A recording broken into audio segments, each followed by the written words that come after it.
Hannah, this Iran deal comes as the president is attending, as you and I speak, the UFC Freedom 250 on the White House lawn. What's been going on so far?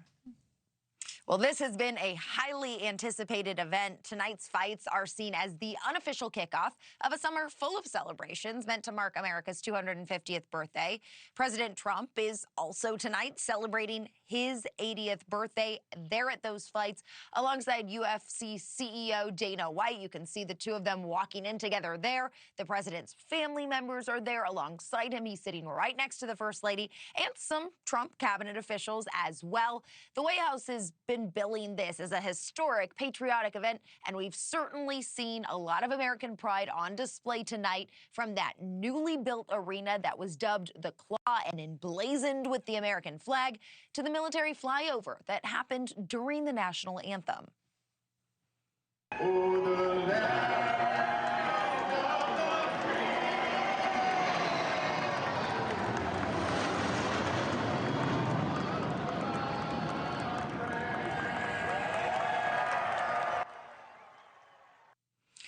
Hundreds of U.S. service members were also given tickets to attend tonight's fights.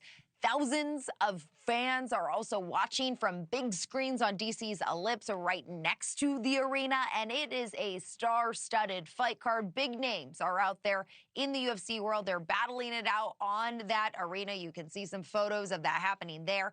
The White House has called this really a historic event, but this massive event is not without controversy, of course, like all things in the political world at this moment, right? Court records do show that more than $60 million and tens of thousands of hours of labor went into building this arena on the White House lawn. And critics say that's especially inappropriate at a time when many Americans are really struggling financially.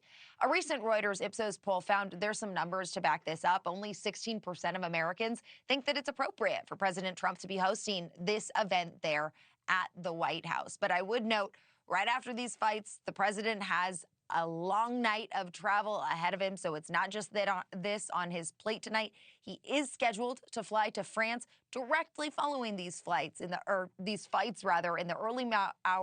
early hours of the morning, Hannah, for that G7 summit that we mentioned. Yeah, quite a lot of milestones on the president's 80th birthday. And of course, we see these fights continue tonight. They'll go late into the evening, Hannah Brandt. Thank you so much. I know you'll keep an eye on it, so will I. It seems like a fun time, though. Thank you for watching. Subscribe below and download our NewsNation app right now on your phone, and you will get fact-based, unbiased news for all Americans.